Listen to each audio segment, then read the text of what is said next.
सखी गे पियावा के 25 12 बरिस के हमर उमर या पियावा के 25 सखी गे पियावा के 25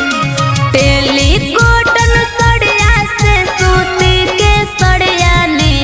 पियावा पे पसी जैसन तीर देवरा माजा जैसन मीठ पियावा पे पसी जैसन तीर देवरा माजा जैसन मीठ पियावा पे पसी जैसन तीर देवरा माजा जैसन मीठ पे पसी जैसन तीर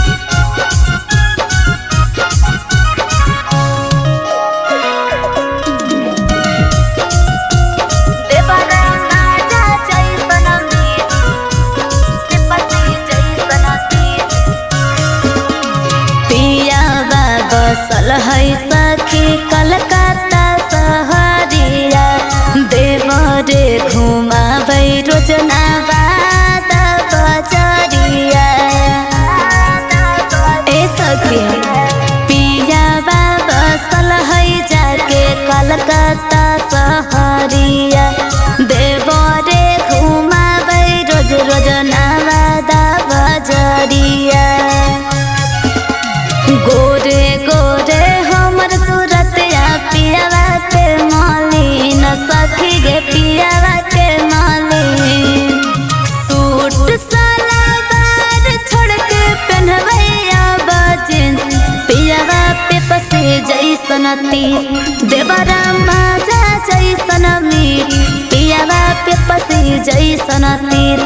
देवरा माजा जैसन मीठ पियावा पे पसे जैसन तीर देवरा माजा जैसन मीठ पे पसे जैसन तीर